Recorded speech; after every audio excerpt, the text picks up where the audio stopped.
হ্যাঁ, লাইভ শুরু হয়েছে। মনে হচ্ছে স্যার এখন মানে স্যারকে ওই রাইট, ওয়েলকাম আমরা স্পিচটা লাইভ দিতে হবে নাকি? আমি প্রথমে শুরু করে নিই, তারপরে আমি স্যারকে বলছি। ওকে।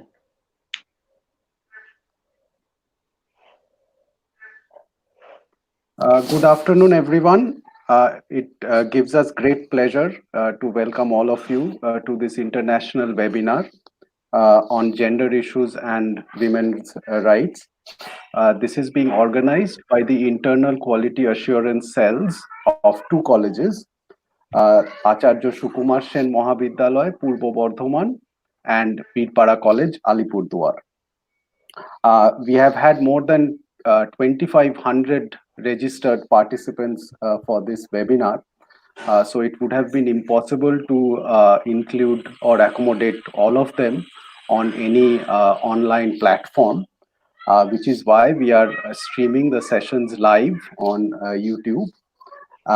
And for that, we are particularly grateful to the educational and cultural station of Ramakrishna Mission Vidya Mandir, Belur, for giving us this platform. I first invite Dr. Jayanta Mukherjee, the principal of Acharya Sukumar Sen Mahavidyalaya, to give the welcome address. ওনার উৎসাহ এবং সাহায্য ছাড়া এই ওয়েবিনারটা আমরা কোনোভাবেই organise করতে পারতাম না। ডক্টর মুখার্জি, আপনি যদি ওয়েলকাম অ্যাড্রেসটা দেন, ধন্যবাদ। Thank you, Nikhilesh. Good afternoon, everybody. I, on behalf of the organizing committee of this international webinar on gender issues and women's rights, jointly conducted by Acharya Sukumar Sen Mahavidyalaya, Purbo Bardhaman, and Birpara College, Alipurduar, welcome you all. First of all, it's my proud privilege to welcome our international speaker, Gabriela IIieva from New York University. Thank you, ma'am, for your gracious presence. I heartily welcome Professor Nilanjana Gupta, Department of English from Jadavpur University. Thank you, ma'am, for your participation in our international webinar. We have with us Dr. Sneha Korchaudhuri from West Bengal State University. Welcome, ma'am. We welcome Mrs. Viveka Gurung from Nor Bahadur Bhandari Degree College, Sikkim, and Mrs. Noor Rizvi from Aligarh Muslim University. Thank you all. Now, let us say why we have selected such a fantastic topic, gender issues and women's rights, in today's perspective. You know, every day in every country in the world, women are confronted by discrimination and inequality. They face violence, abuse, and unequal treatment at home, at work, and in their wider communities, and are denied opportunities to learn, to earn, and to live. Gender equality is not only a fundamental human right, but a necessary foundation for a peaceful, prosperous, and sustainable world. But women have fewer resources, less power, and less influence compared to men, and experience further inequality because of their class, ethnicity, and age, as well as religions and other fundamental issues. If we go through gender inequality in numbers, we see women make up less than 24% of the world's parliamentarians and 5% of its mayors. On an average, women are paid 24% less than men in comparable works. Nearly two-thirds of the world's 781 million illiterate adults are women for last 2 decades. And 153 countries in the world have laws which discriminate against women economically. And you know, 1 in 3 women experience violence or abuse worldwide in their lifetime. Here lies our responsibilities. We can support women's access to resources, equal opportunities to receive jobs, and equal choice to work their way out of poverty. We can support women in their efforts to take part in decision making at all levels and promote leadership and participation of women. We have to raise voice to stop violence against women. We hope equal job opportunities, equal health care and education, equal decision-making power, and freedom from violence can make the change. Institutions like us need to address their needs and interests. Once again, I heartily welcome you all in this 2-day-long international webinar and hand over the microphone for the next session. Thank you. Thank you, Dr. Mukherjee, for your welcome address. Our first speaker today is Professor Nilanjana Gupta from the Department of English, Jadavpur University. She has been teaching there since 1991 and has served as the director of the School of Media Communication and Culture and as the Dean of the Faculty of Arts. Her interests are in urban studies, media and cultural studies, and sociology of education. The title of her presentation today is Why Do We Need to Talk About Women's Rights Today? Her presentation will be followed by a question and answer session before we move on to today's second presentation. So please, all participants, write your questions in the chat box after you or while you hear Professor Gupta speak. Over to Professor Nilanjana Gupta. Thank you for being part of this. Thank you, Nikhilesh, and all the other organizers of this webinar. This is, of course, a new format for all of us, and I don't think, being of an older generation, I don't think I've been able to transit from the traditional modes of seminar into these digital modes, but I guess we still have to all learn and adjust with the new normal, as we are calling it. I think that it's very important that we are discussing these kind of issues today. And I think that it is very, very imperative, as the principal, Dr. Mukherjee, pointed out, that we need to look at a lot of the issues and we need to think about what we are going to do to change the situation that we have around us. On the one hand, if we have the first slide on the just the sort of title slide, that why do we need to talk about women's rights at all right now?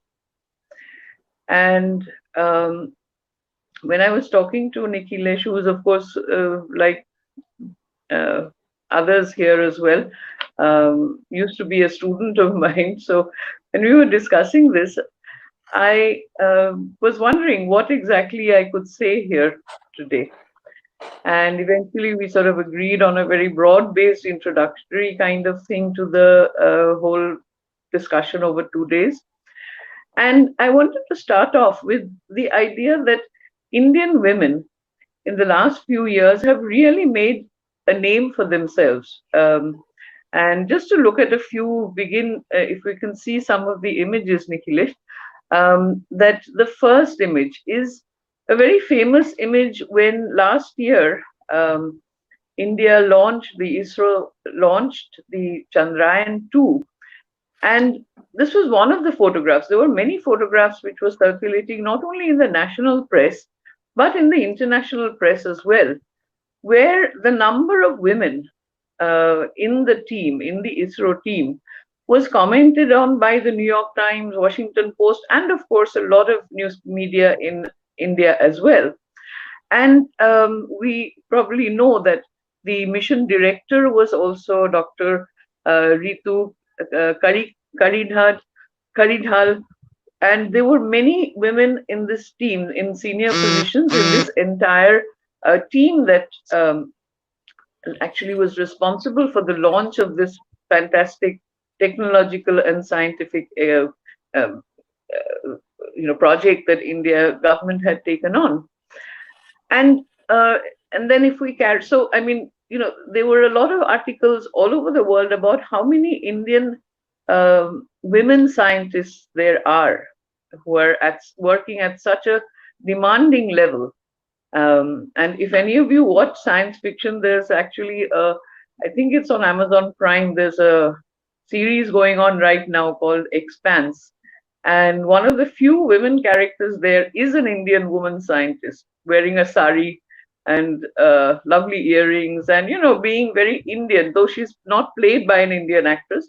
But this whole idea of the Indian woman scientist, which we find in Arthur C. Clarke's work as well, is something that has been commented on. If we move on, we see that not only in science, but recently women sports persons have made a much greater impact in the international arena than many of their male counterparts, apart from cricket, of course. But we find, so many of these women who are competing at the global level, who are winning, who are, as we see, and we're constantly told, making our nation proud.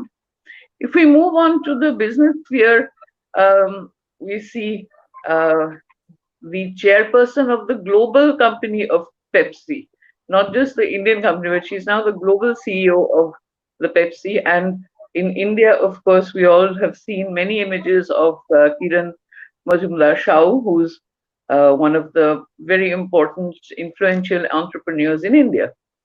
So can we just see that as well before moving on to the next slide? So when we're looking at these women, definitely they are all women who have achieved, who have reached, a great height in their own chosen professions.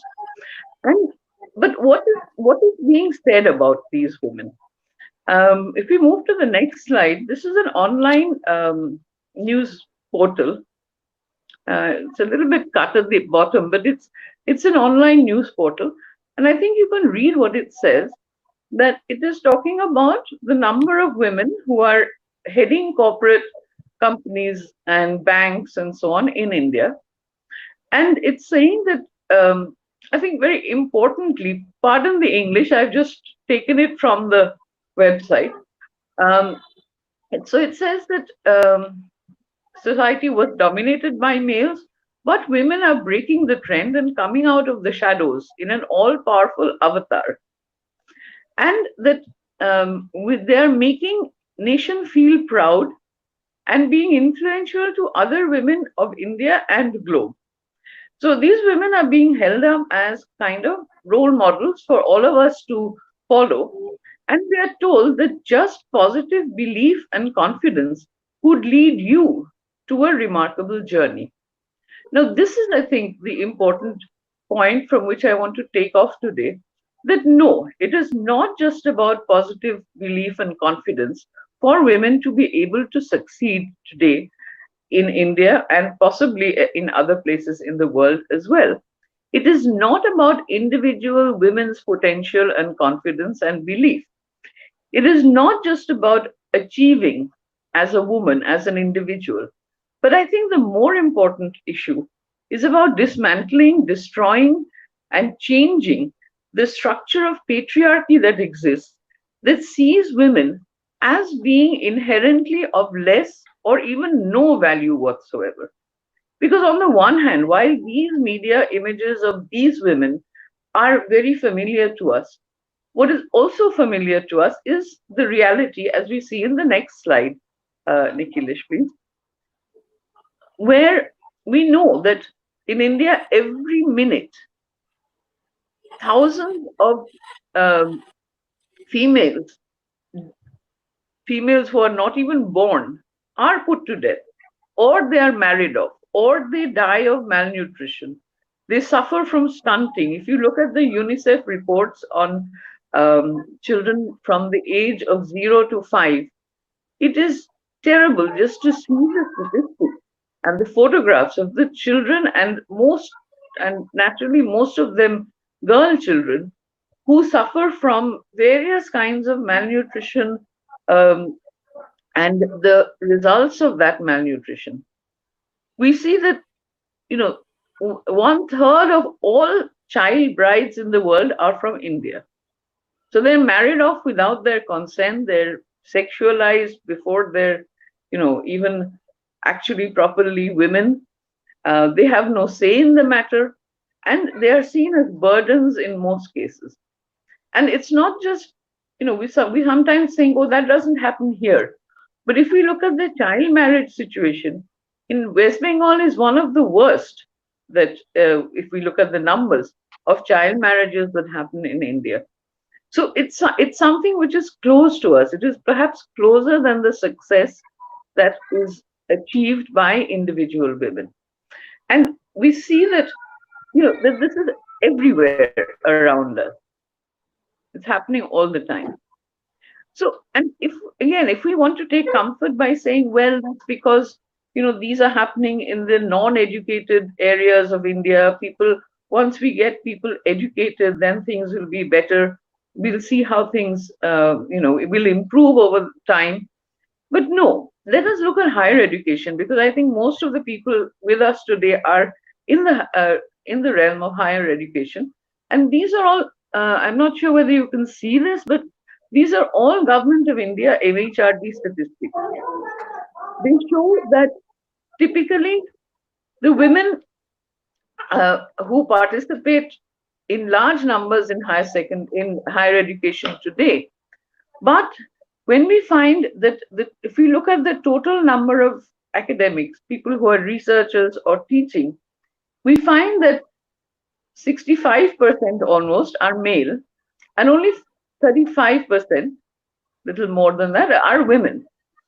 But if we look at the enrollment statistics, we find that it is almost the same nowadays in many fields, streams in higher education in India. That women and men are enrolling in almost the same numbers.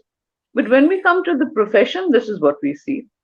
The higher up we go up the ladder in higher education, if you look at the one on the bottom right, on my screen at least, you'll find that when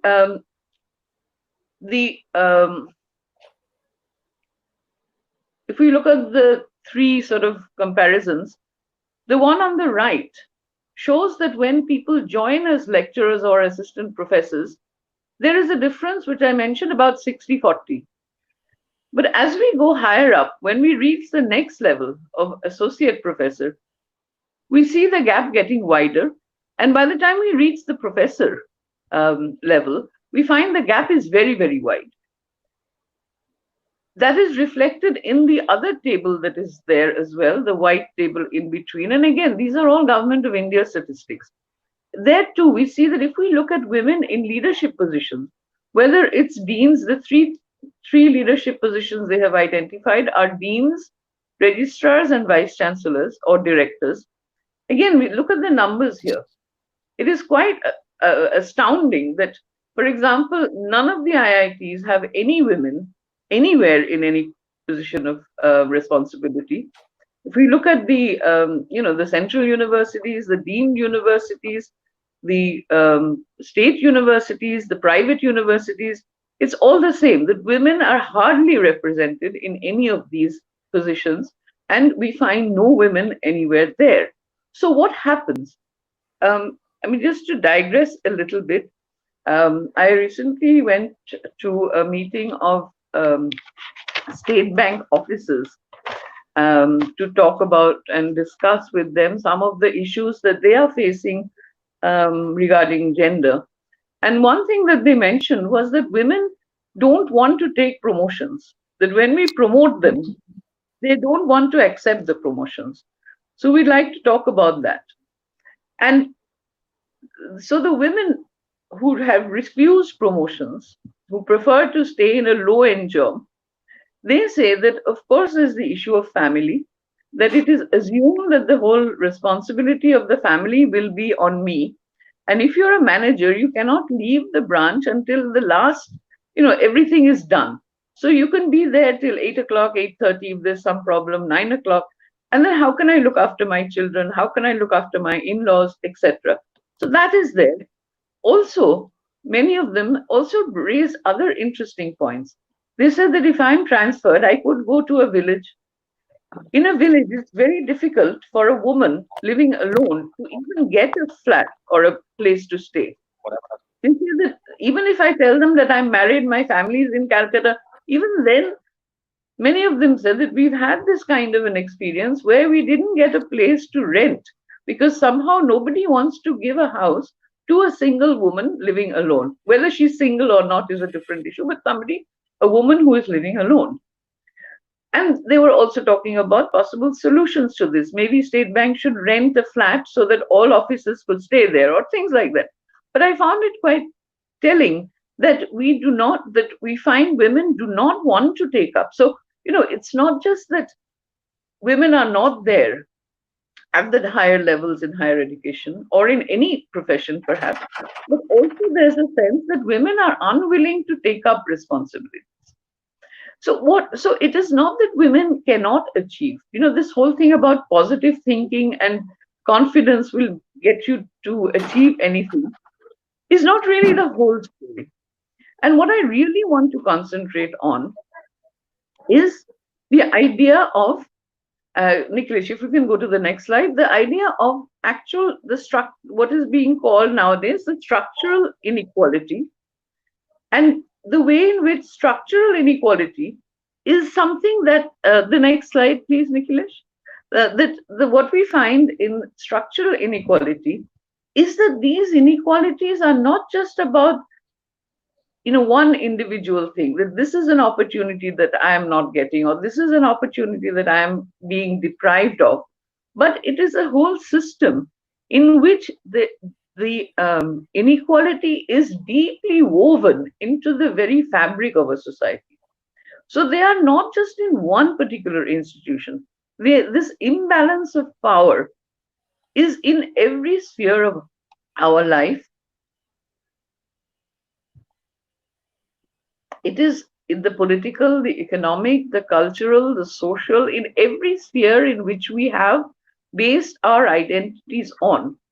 There is a set of rules which says that women are not equal to men, and that is ingrained in our very society itself, which means that there is limited access to wealth, resources, anything. There is limited ability to take decisions for yourself. Then these are reflected in every sphere of our public and private life. So it's not just about the institutions out there. Even our intimacies, even the most intimate moments that we have as individuals are also part of this larger fabric of society.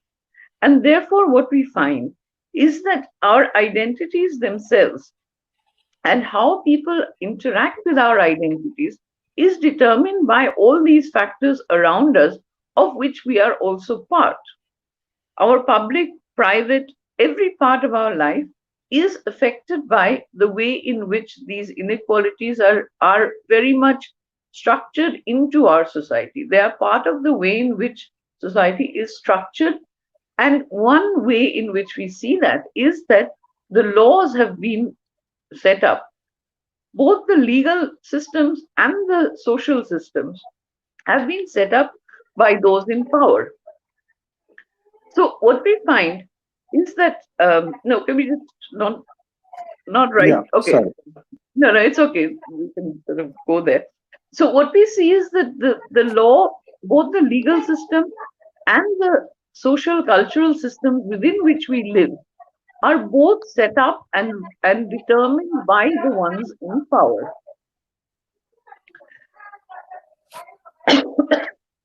Now, I did want to talk specifically about the digital world today, because I remember when the whole idea of the internet, I mean, we are of that generation which, in a way, sort of saw the birth and the development of the internet.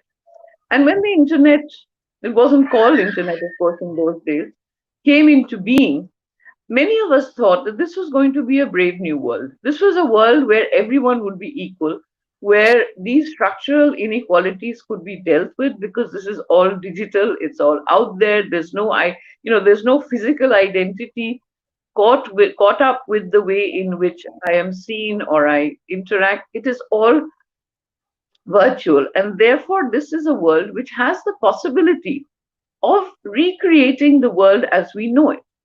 And many of us were all very we're all very hopeful and all very optimistic about the way that the digital world would be able to make a difference and would be able to maybe remove the kind of inequalities that we see in the real world, in the actual world around us. And we see that that today the internet has grown and grown and grown. And in India, the slide that came, that the Supreme Court of India has indeed has ruled that the access to internet is a fundamental right. So in a way, this whole idea of the digital world is a different kind of um, structure within which we all hoped something would change. But what did we find? We found that the structural inequalities that remain in the real world are just being reflected in the world of the internet as well. In the slide that you see in front of you now, this is a very basic um, statistic showing the way in which gender, the gender differentiation between internet access, the internet usage. And of course, we see that countries where structural inequalities are less show a smaller gender gap, and the countries or the regions where the gender inequality is greater, we find the gender inequality, the gender difference in internet usage is also greater. So basically we find that similar kinds of trends are reflected in the way in which people are accessing the digital world, let alone using it. We'll come to that later. If we I couldn't get you can sort of make out the numbers, but just to reiterate some of the numbers, that in the Americas, that is both North and South America, the difference is barely about less than 1% between male and female, whereas it grows in the Asia Pacific region, to which we belong, to become almost a 15% difference between the men and the women.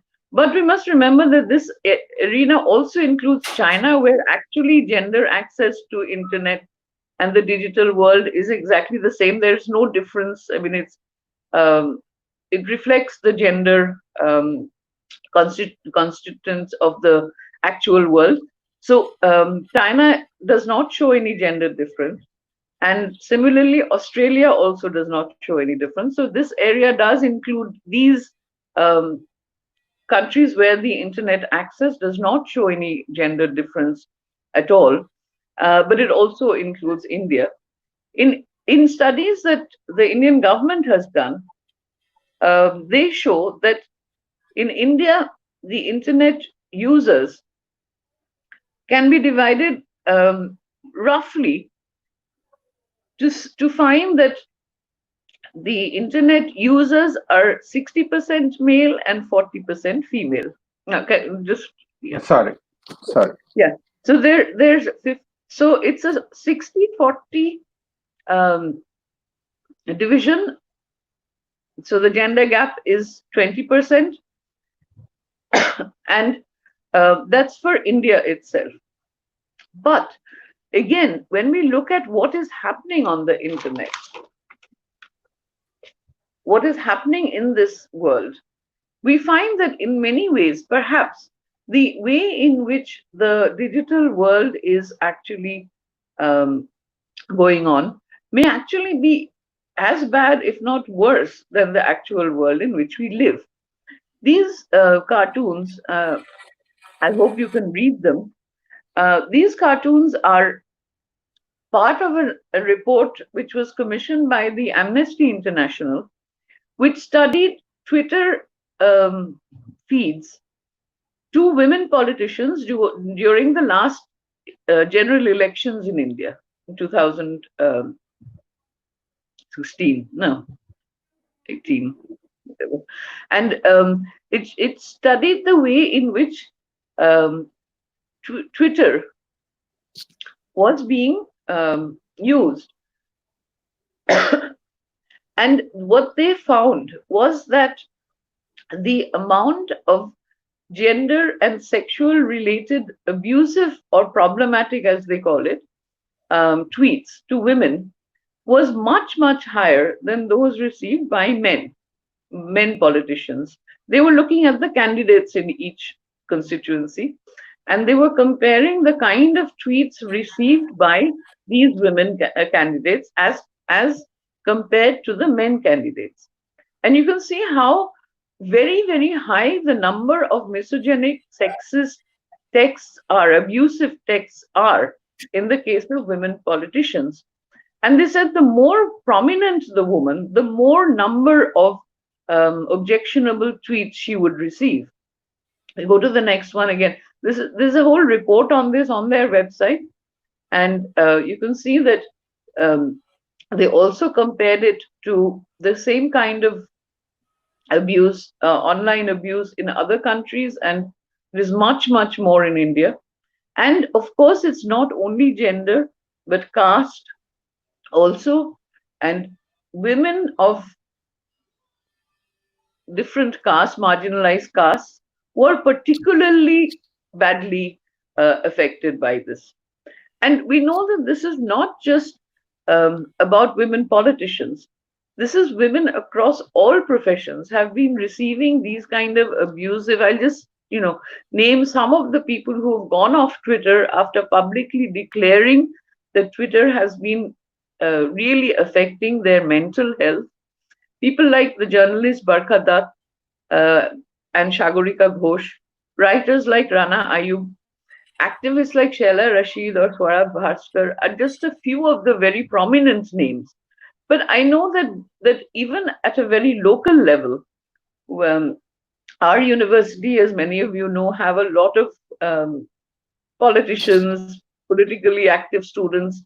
Again, many of them have shown me, the girl students especially, have shown me these horribly abusive Facebook comments or SMS or WhatsApp that they have received. And this has become a very typical strategy to, as the Amnesty International report says, that it serves to belittle, demean, intimidate, and eventually silence women around, because these women that I just named are women who have left Twitter. So they are having to leave the public sphere because of the kind of threat, the kind of intimidation, and ultimately the kind of, impact that it has on their mental health to leave these public forums and, give up the battle, so to speak. Now, if we think that this is only, this is the entire story, it's not. The other thing that I'd like to, other study that I'd like to refer to is from a book and a series of journals, which is called, the book is called Social Media in South India. And this is an ethnographic study by a researcher called Sriram Venkataraman. And this is published as a book, but there are also journal articles about this, the researcher's experiences of a suburb of Chennai in Tamil Nadu called Panchagrami.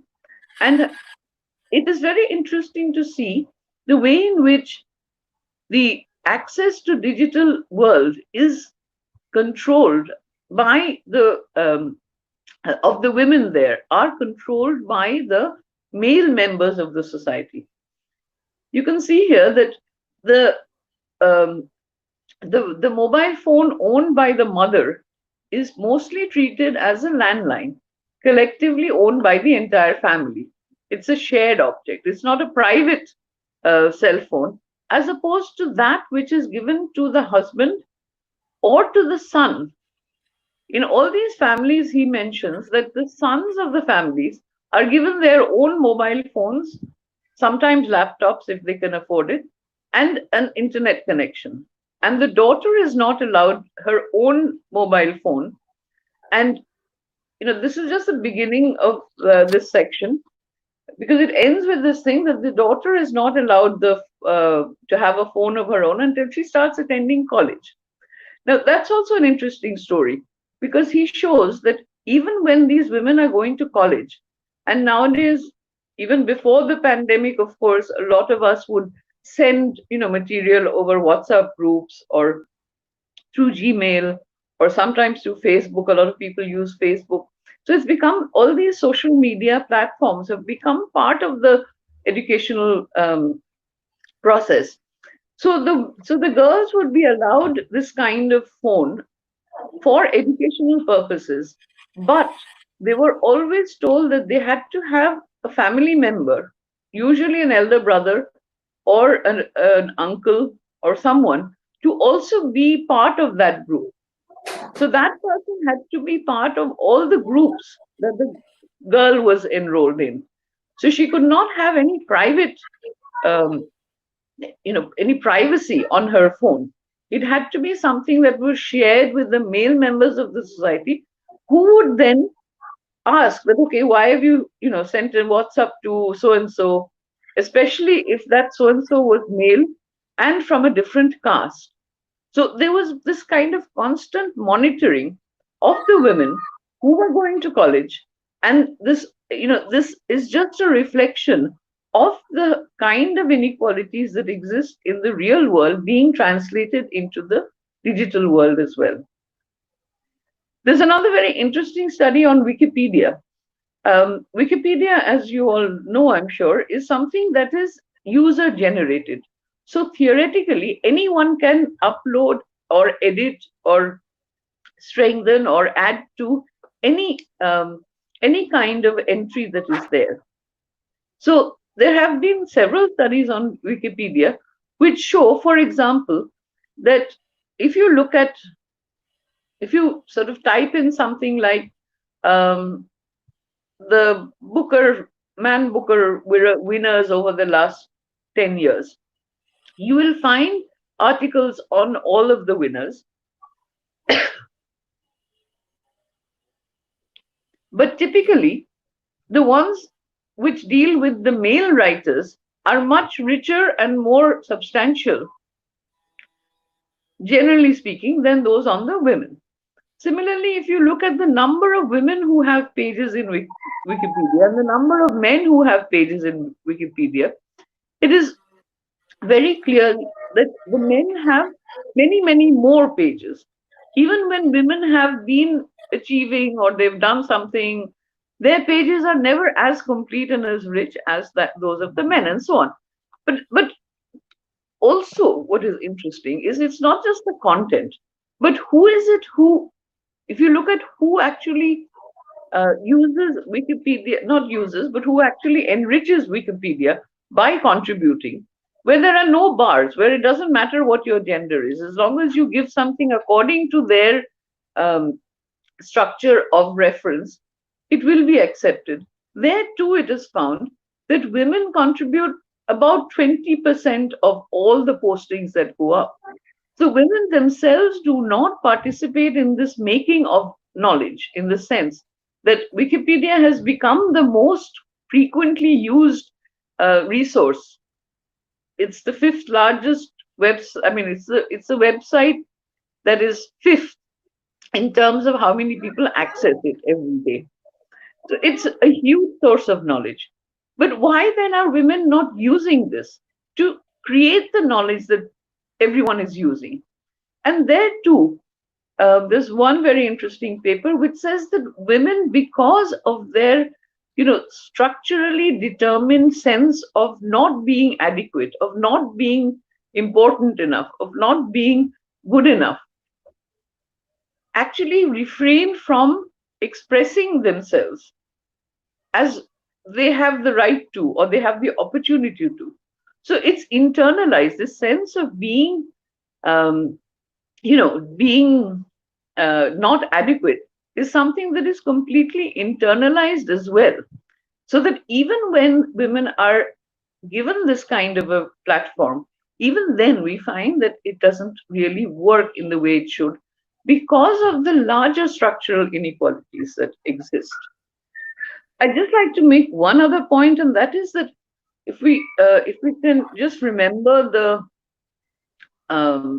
statement from the website that I quoted, one point that they talk about there is that the nation is proud of them. It says it in very bad English, but basically it says that these women achievers make their nation proud.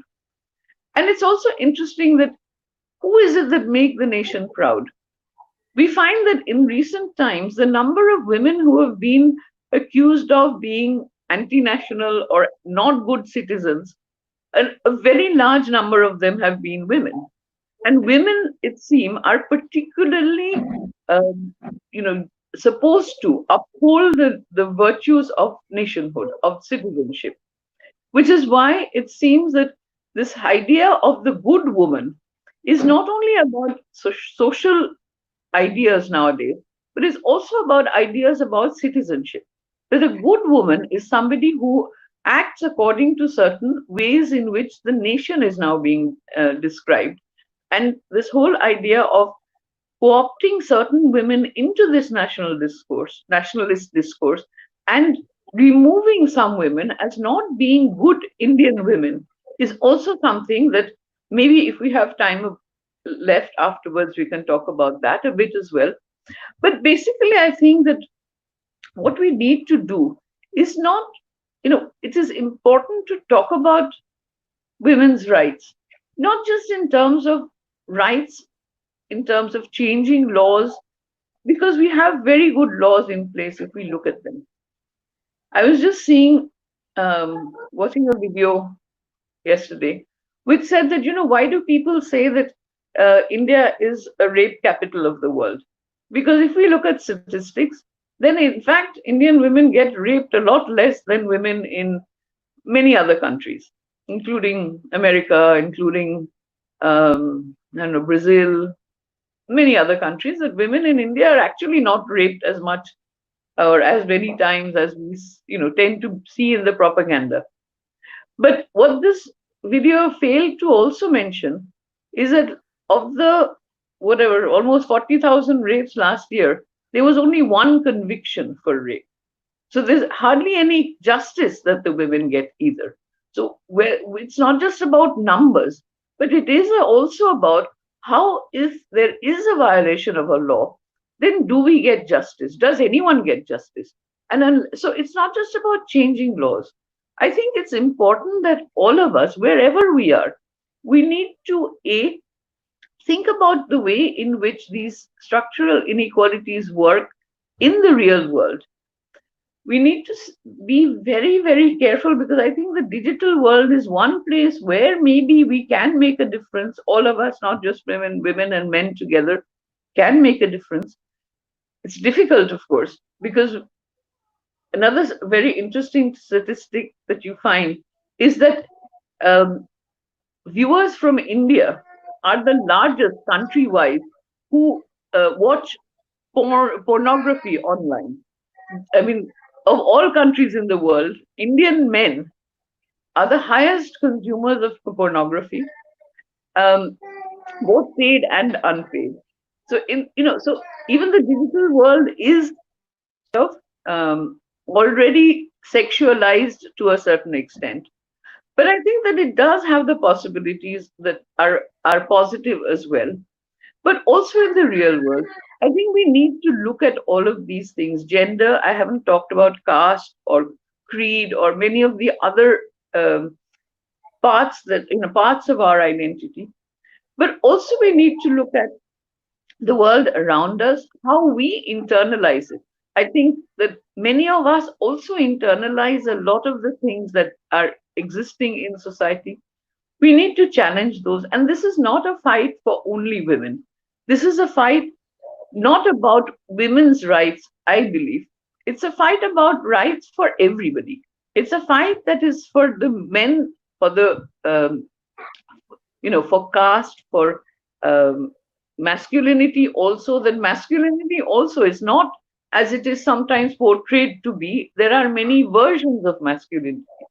Basically, I think we all need to look at and redefine and change the way in which we think about the idea of women's rights as just something which is an agenda which is narrowly focused, but to look at it in a broader setup where the fight is not just for women's rights, It's for everybody's right. It is for all of us to make the world a better place, irrespective of gender, caste, creed, race, whatever. And we have to all be in this together. And we need to look at this in a, I think, in a very, very immediate way.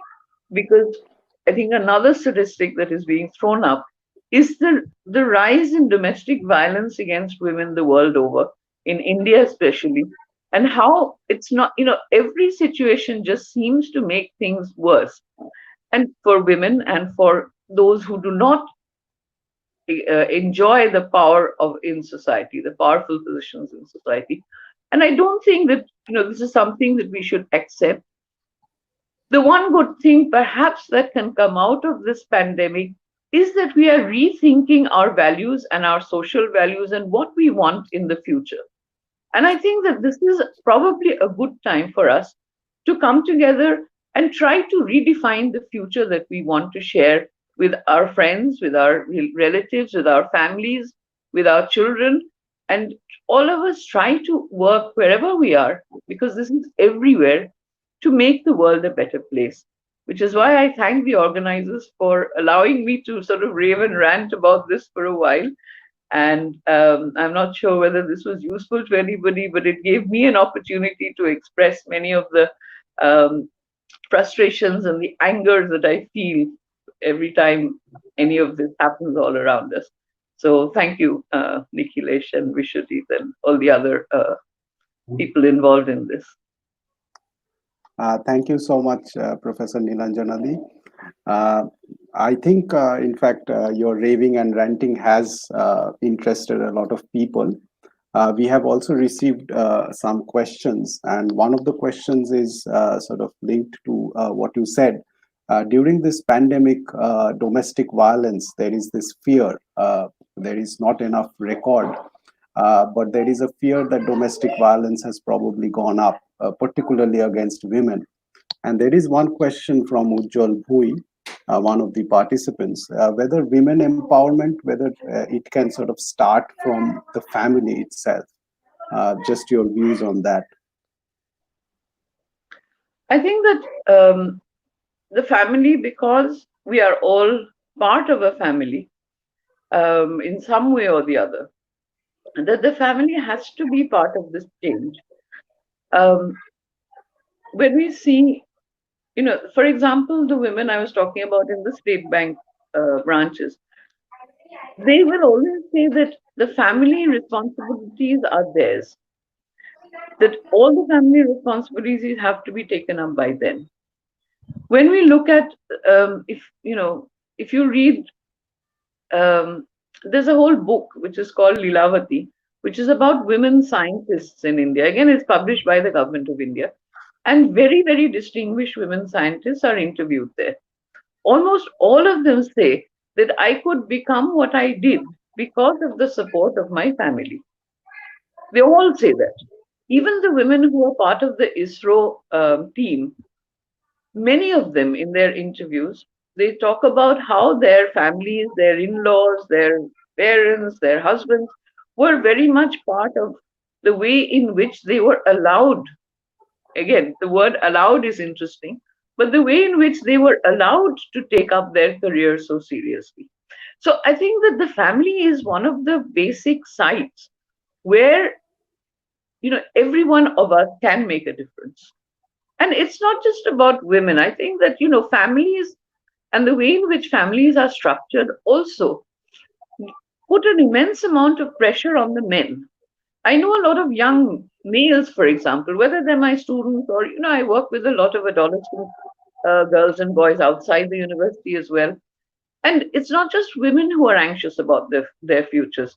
The male adolescents are told that, we are told from our childhood that it's your responsibility to get a job. You have to support the family. You have a role to play. We are all depending on you. And so that we can't explore, we can't explore what we want to explore.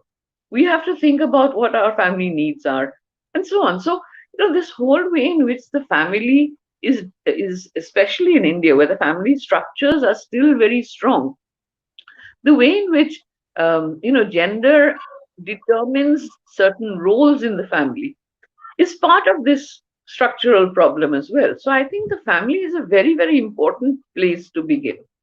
Um, you know, I'm not sure whether it's the epicenter, but it's a very important place. Right. And as people from the discipline of literature, Pooja Main has asked a question. Ma'am, can you please talk about literature's role in minimizing the gender gap in India and gender discrimination, if it at all plays a role? I think it plays a very important role, not only literature, but any kind of cultural product. If we look at films, for example, or even, I had, there's a student of mine who was working on memes, for example. That was fantastic because Indian memes are often so very sexist and terrible that, just looking at some of those should be interesting in itself. But anyway, no, literature or any other cultural product, I think, is particularly important in the way in which it can be used, I think, in two ways. One is to, first of all, make us more familiar with the issues that often we don't know what is happening. I'm sort of, born and brought up in a particular kind of context. I don't know what's happening elsewhere. So I get to know a lot. So that's the first thing, that I get to know a lot about things that are happening everywhere in the world, whether it's Palestinian women, or whether it's what's happening in Turkey. If I read Orhan Pamuk, I get to know the whole sort of debate between Islamic fundamentalism, women's rights, all of that. So I get to know what's happening in the world. Definitely, that's one thing. And secondly, I think that for a lot of readers, literature becomes the place where we actually begin to explore ideas for the first time, especially as students. That there are many ideas that are given to us within literature, many ways of thinking, many thoughts, many philosophies. And I think that is very, very important. The more we read, the more we watch, films from other places, we are also learning and being exposed to a variety of points of view. Just as we say, traveling is good for us because we get to know so much about other societies. Literature, I think, literature or culture is, sitting at home, I can explore these other ways of thinking, not just another place, but how do people think? Well, I've never thought like this.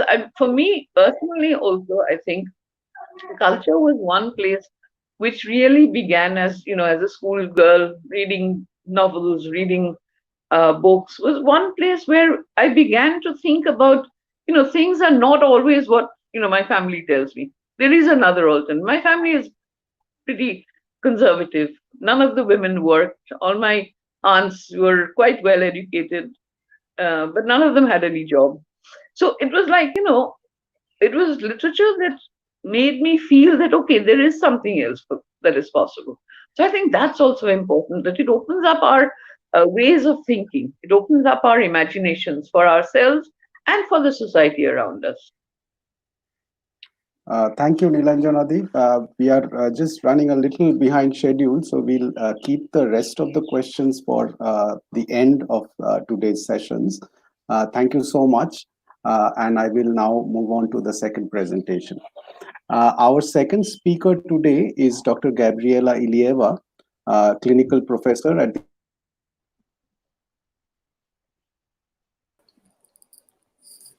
is the recipient of the President's Award in India for her contribution to the spread of Hindi in the United States and beyond.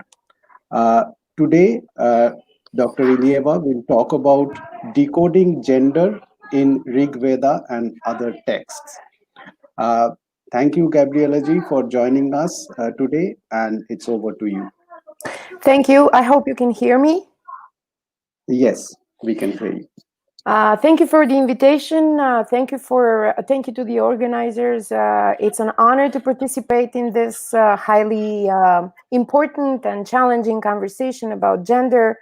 It is always very difficult to separate politics from it, and I will try to do it as much as I can.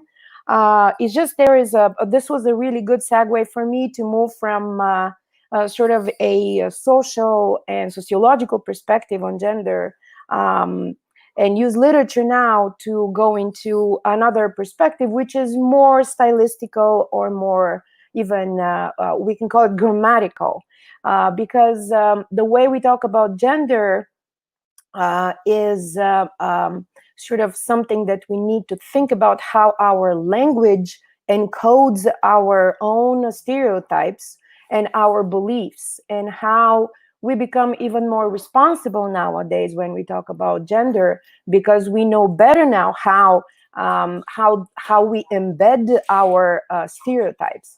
So when Dr. Gupta mentioned nation and woman, that reminded me of a sign that I used to see a lot, and even today on the streets of Delhi in particular. I'm sorry, I have never been in West Bengal, and I hope I will visit soon.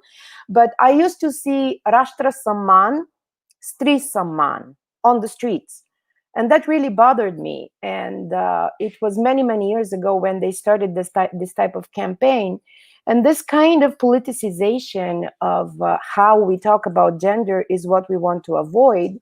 But we also want to make sure that when politicians tell us, let us go back to the norms and to the equalities and to the cultural perspectives about gender and women, as they existed in the Vedic times, that made me think, wow, do we really have such an egalitarian society, or do we misinterpret what is, and let's say, only in the Rig Veda? So I will share with you my screen, and I want to show you a particular type of way to look at certain, just give me a second, a particular way of thinking about a text and how we read the text. So when we talk about textual interpretation with interest in gender, we're thinking of how do we discern the patterns of gender indexing, how do we discuss ways of encoding gender information, how do we interpret gender roles and domains through close reading, and how do we reveal embedded gender stereotypes with making sure that we have a very clear understanding of who the composers are, who the authors are, because not always what is represented in a particular text is generalizable enough for the whole society or even for the whole historical period. So in this case, when we're talking about the Rig Veda, or later on I will mention only the poetics, we have to be clear that we're not talking about a socially accepted stereotype that is reflected in an author's text, but that is the author's perception, the author's understanding of these stereotypes. So the methodology that I'm using for textual analysis is the frequency of references to men and women. How many times are women referred to in texts that deal not necessarily explicitly or with focus on gender? We look at the context when these references are made, or the kind of representations that are made explicitly, men versus women. We look also at the centrality versus the marginality of the themes related to the representations of men and women. We look at the lexical choices, including the collocations, and then we look at grammatical, rhetorical aspects. There are, of course, some challenges if we are dealing with an ancient text.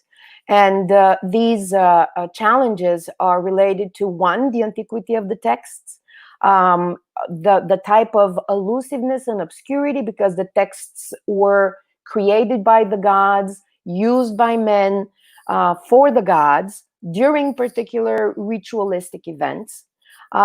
With references to events or things that, or narratives that were common knowledge between those specific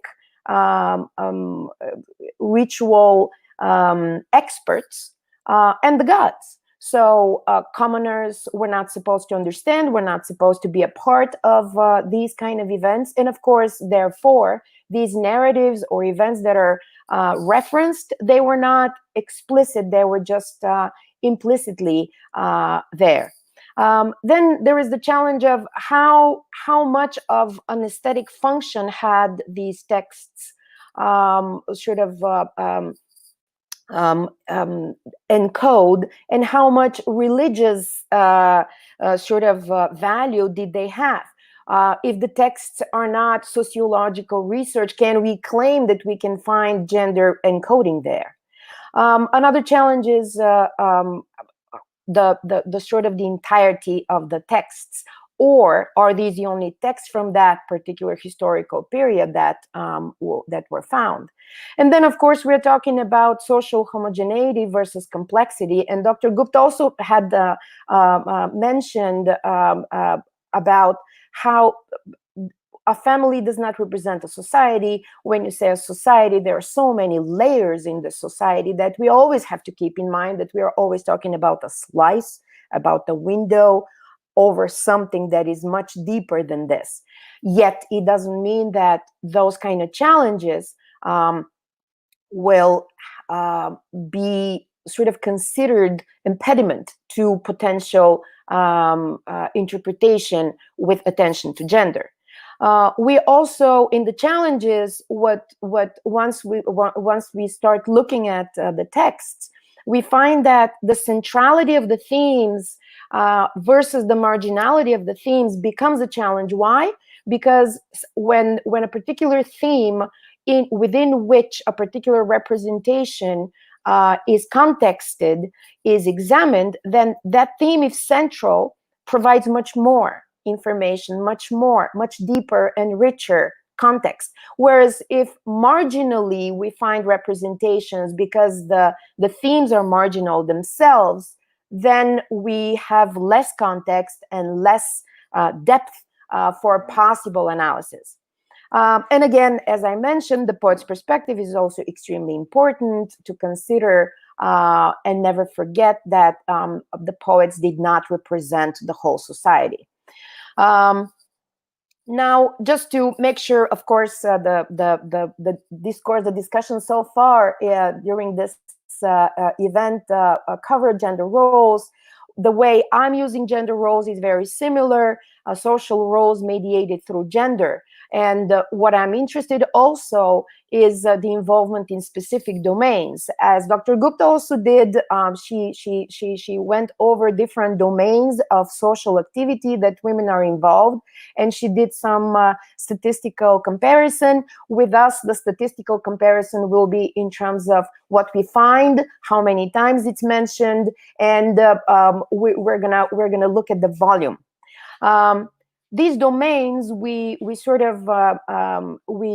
define as institutionalized portion of socially constructed experiences with discrete sectors of social life. So when we're talking about the Vedic time, we can talk with confidence about maybe three main domains. The public one, where we have the warfare, the kinship, the agriculture, the whole social relations, the outside of home places where they are conducted, versus the private domain, which is the marriage, where the reproduction, parenthood, and all these themes are being talked about. Then we have the second realm, or the second main domain, mundane versus divine, and this is, of course, the separation or the distinction between where the mortals and the immortals live. And then there is this middle domain that we feel needs to be there separately because of its meaning and of its purpose and of its importance to the Vedic times, which is the ritual, where this is the sacrificial domain, which is almost as rich as the social or the public or the private domain. So when we move on to the idea of sacrifice, I'm giving you here a definition of Professor Smith: a constructive activity creating the human being, the afterlife, and the cosmos as a whole. And its goal was to activate the connections that bind the ritual world to the world, or the world at large. The female figure in the Rig Veda is mentioned in many cases, and we will examine the possible contexts in which these the references are made, which is female figures are mentioned as mothers, as wives, as widows, and daughters. They are also mentioned in a relationship with another male, as the daughter with the father and the mother with the son. Interesting, the mother and the son, when using the Sanskrit word for son in reference or in relation to the mother, the word putra is used, but not sunu. Whereas when the father is being mentioned with the son, then sunu is used. So it's an interesting differentiation that requires additional, based on etymology, type of interpretation. Less often we have mentions of patni, which is interesting, that in terms of kinship, the mother, the wife, the widow, the daughter are the more referenced one than the patni. And then, of course, we have this kind of independent status where the maiden, the Yosha, the Yoshana, the Yuvati, the Kumari, or just Nari, Stri, Jarini, is mentioned. And we have implicit or explicit use in relation to a male in many cases throughout the hymns of the Rig Veda.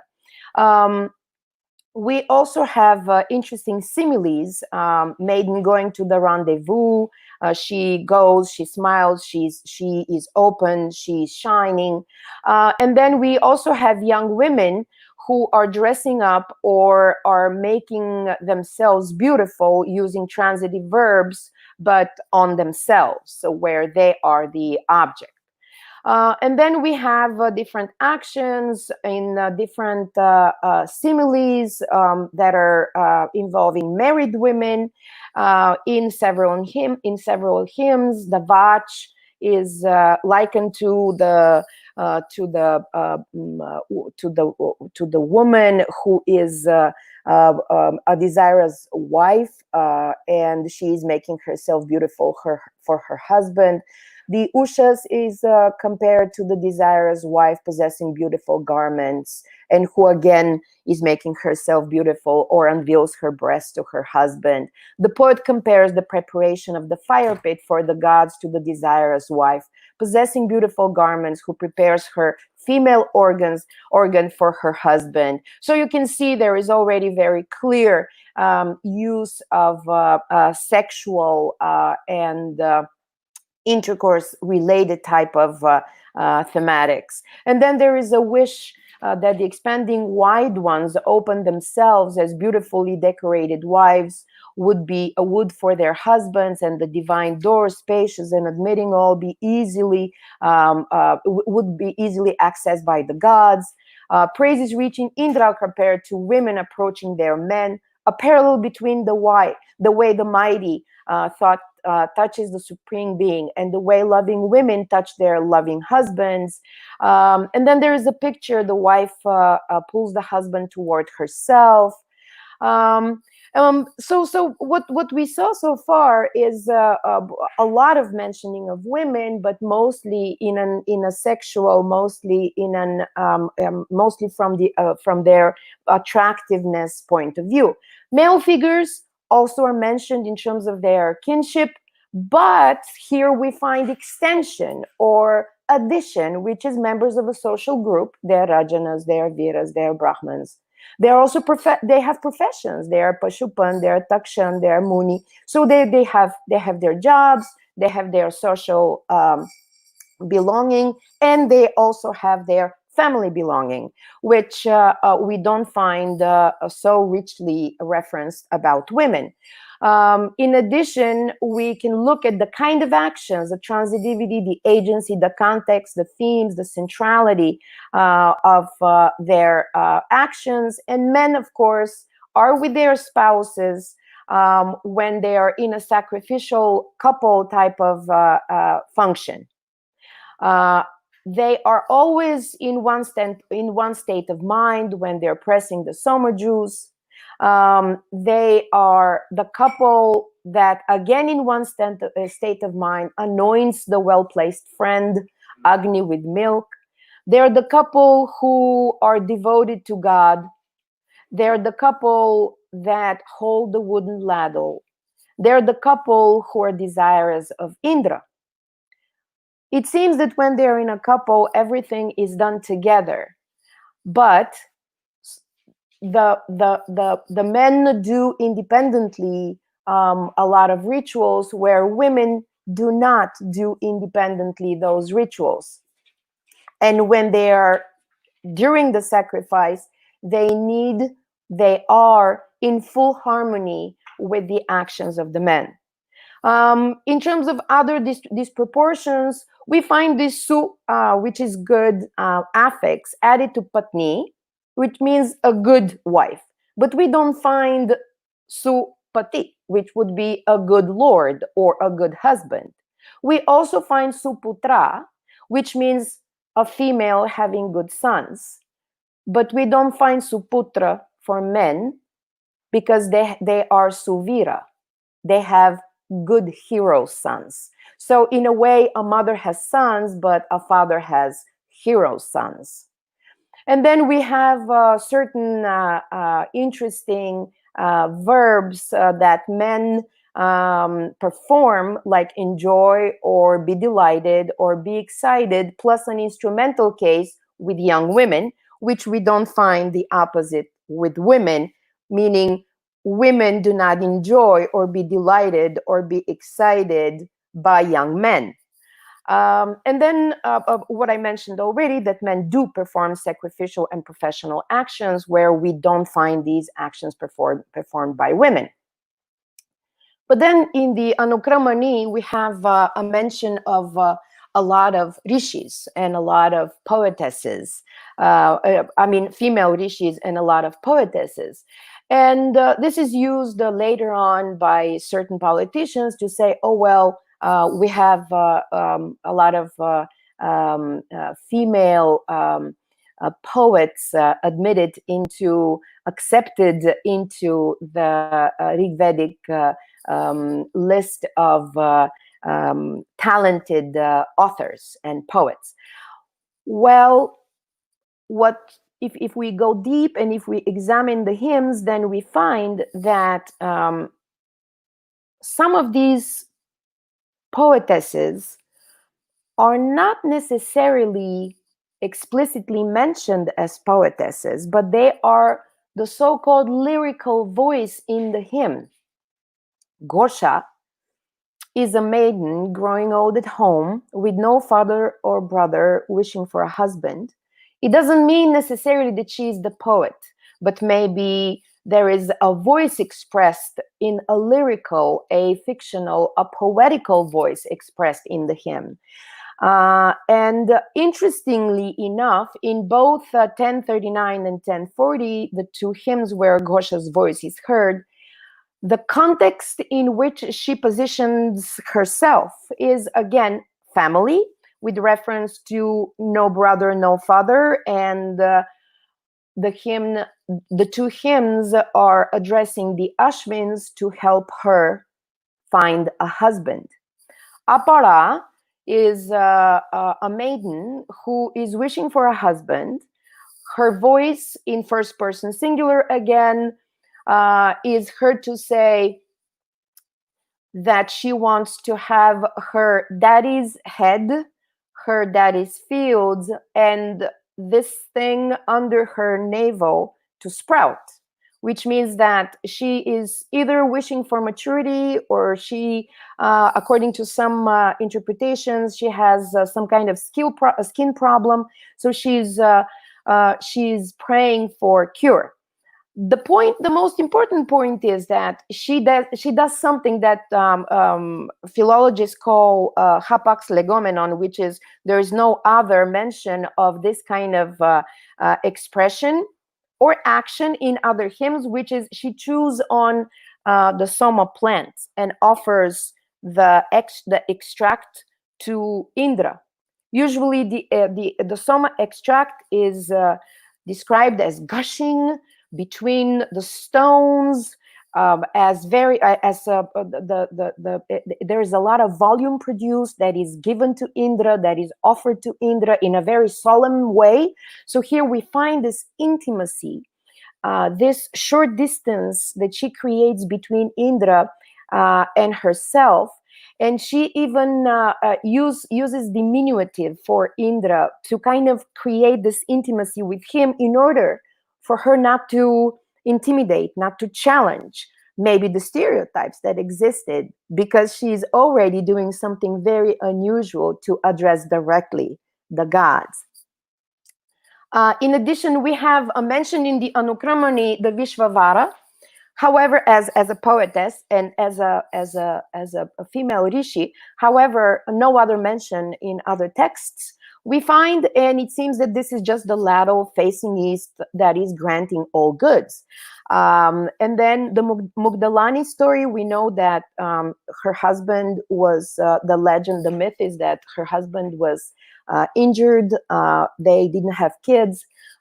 He was injured on the battlefield, so she raced to the battlefield to save her husband, because her role as a mother had not been yet performed. We also have the type of dialogues between Yamayami, Agastya Lopamudra, Indra Indrani, where again all of them are about some kind of sexually related context and content. Lopamudra, as you know, was growing old at home, and Agastya was keeping his celibacy, but she had to remind him that it is also the type of progeny responsibility that he needs to perform in order for the final rites to be performed at the end, in order for Agastya to move on to the world of the forefathers. Yamayami, of course, they were conceptualized as the primordial beings, brother and sister, and she reminded him that they need to continue the human race. Indra Indrani, a very obscure dialogue that can be read very sexually, again is about their intimate relationship, where Indrani is complaining by the way she's being treated. So in other words, even in those hymns where we have a female voice expressing first person singular type of prayer, or in dialogues between a male and a female character, the domains, the themes, and the type of actions that are referred to for females to engage in are still different, more limited than everything else we find about men. Parenthood is also an interesting line, an interesting venue to examine. Mothers are described to protect, to cover, to feed their young sons. And it seems that they are in relationship with the baby because they are using their the edge of their dress, of their cloth, of their dressing to cover the son is in their hands or in their lap. So it seems that it's more the mother in relationship to the young baby. And also interesting that there is no mother to daughter reference, or daughter to daughter or female to female kind of interaction being represented in the hymns, or mentioned or referenced in the hymns. And then on the other hand, you have the father who grabs the son by the hand, who leads, who instructs the son. So it seems that the father has a relationship with their child at a later stage. which is also an interesting differentiation in the representations and a kind of disproportionate, again, representation. Moving on from the Rig Veda, and I know I have limited amount of time, I also was interested in examining the Naika and the Nayak kind of description, and how possibly in poetry, the perpetuation of certain disproportions that are gender-based is a part of the sort of the production, and how this perpetuation is sort of takes place is something that we need to be aware of even today, in terms of how we refer to and describe men and women. Dr. Gupta, very interesting, mentioned the political Twitter and political references to female public figures. It is interesting that the way they look, the way they dress, the way they behave is far more interesting than what they do actually, and what their achievements are. So if we look back to the poetic gurus, the poetic theoreticians, what we find is that they make references as when they write their manuals for poetry writing, when they give the examples for poetry writing, where women are described with their eyes, their eyebrows, their breasts, their thighs, many more times than men.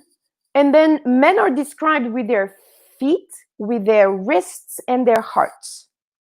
I am very interested in these kind of volume-based references, because it almost seems that men do not have eyes, eyebrows, and breasts and thighs, and women do not have hearts or feet or wrists. So in terms of the number of references. And then, of course, women are mentioned as being in love and being angry and being enchanted, where men are all these plus many more mentions in terms of their social and their professional lives. So this kind of analysis that I quickly went over gives us a very good idea of how language embeds and codes gender stereotypes, how women are referred to with less vocabulary and less variety of grammatical rhetorical features, how the main themes are their sexuality and fertility, how the topic marginality is sort of very obvious, because they're mostly mentioned as extended similes, especially in the Rig Veda, or their beauty is likened to or used in metaphors, also in poetry as well, in other poetry as well. And then the personal and domestic domains are very clear, and roles, it's very clear that their roles are mostly defined based on their biological attributes. Whereas men, of course, we know, have all this, sometimes less in terms of volume and less restricted in terms of detail, and yet the main themes are there, the main centrality. In terms of their physical appearance is limited, as it is for women. However, the centrality of what they do, of how they behave, and the public domains that they're involved in is much deeper. Thank you. I hope that was sort of a way for us to look differently at what information this rich literature brings to us, and how a contemporary framework can be used for us for contemporary purposes was enlightening. Thank you again. Thank you so much, Dr. IIieva. And in fact, your presentation has been listened to and seen very carefully by a lot of our participants who have some questions as well. Vishwajit Das asks a question. The decoding of gender in the scriptures offers because they came from a patriarchal pen. So what would happen if the poet of the scriptures were a female one? As you said, I mean, some of these inequalities are probably embedded in the language itself. Would it have mattered if it was a woman writing?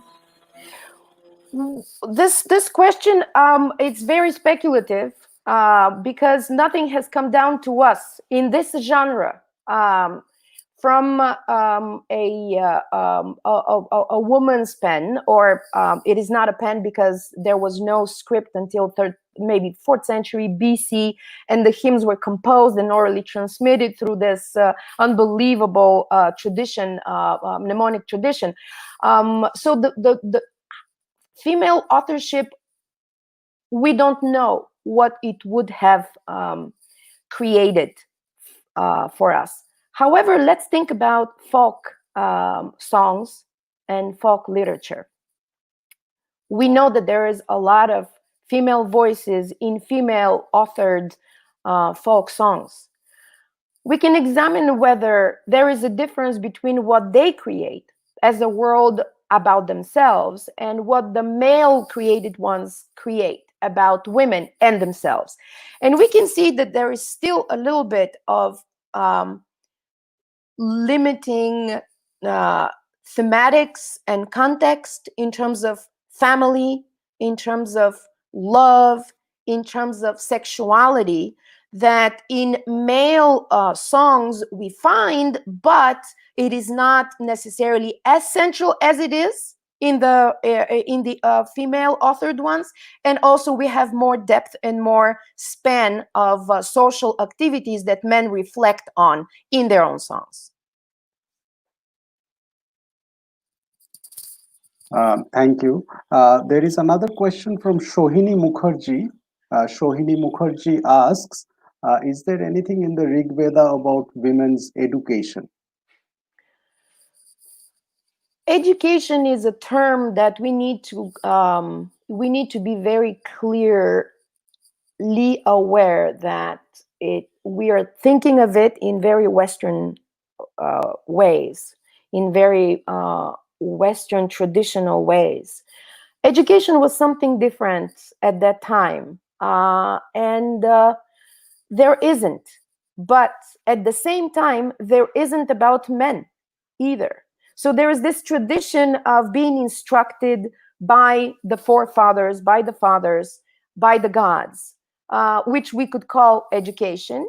There is in Manu's laws and in later literature, there is the Upanayana sort of tradition and ritual, which was, again, it existed for women, but it was called this way, although it was performed differently for women. So there are references to sort of some kind of education for women, however, again, in more limited terms, and again in more exceptional terms. So we want to make sure that we are always aware that there are exceptions, as we have in India and in South Asia, our prime ministers in numbers and politicians in numbers that do not exist necessarily in the same way, in the same numbers in the Western world. But we need to be very careful of thinking, oh, but there is the family behind, there is the dynasty behind. Would they have achieved the same if they were independent of their family? So again, sheer numbers of references are less in terms of education. There are, but we also have to think about what kind of exactly education was meant and how it was performed, whether it was different between men and women. Right. Thank you. And there are two questions which are probably related. One is by Shubham Bhattacharya, and he asks, are the Vedas discriminatory towards women and lower caste people? And connected to this is another question which is written by someone with the username Kothar Khoje. He or she says, do you think that the Vedas have the solution to gender What I would say is discrimination is an active approach to an active attitude against someone or something. Discrimination is a very strong word because when we think about the realm of Rig Veda, it is already between the mortals and the immortals. We don't want to. Discrimination is a term that has judgment, that has criticism, that has some kind of awareness that it needs to be fixed. Discrimination is not, in my mind, relevant as a term to the Rig Veda. Yes, there are far less mentions of women and women's issues, but that wasn't the purpose of the texts. And we need to be very sensitive to the real objective of these texts. These texts were created by gods for those who believe in gods. They were transmitted to those who were appointed, chosen because of who they were, to be remembered. And then they were chanted only during very sophisticated and detailed ritual events. Discrimination is something that we should talk nowadays, and how through language we might inadvertently discriminate by describing a woman politician by what she wears, or by describing women as the nation, because they are not the only members of this nation, and they are referred to as the nation usually in the discourse created by men. So these are the things I think that are the useful way of looking at in an ancient text, rather than going all the way with the newly sort of accumulated vocabulary in terms of gender discrimination. Thank you so much. I think that answers the questions. And of course, there will be other questions which come to the mind of the participants. I mean, I think that's the idea of a webinar, to generate those questions. So I think, I'm also asking the others who are backstage that whether we conclude the presentation and go on to the vote of thanks. Then would you please speak up? And thank you, Professor IIieva, Thank you so for your much. presentation. There were a lot of unanswered questions from Nilanjana's session as well. Vishwajitda, if you are online, would you do we go into any of those questions? Okay, so in that case, what we will do is we can, of course, continue the discussion in other means, but I will now request Dr. Kumar Pradhan, the teacher in charge of Birpara College, to please deliver the vote of thanks for today. Thank you, Dr. Niglesh Bhattacharya. On behalf of the organizer, I would first like to thank our two speakers today, Professor Nilanjana Gupta of Jadavpur University and Gabriela IIieva of New York University, for taking time off their busy schedule to be a part of our initiative.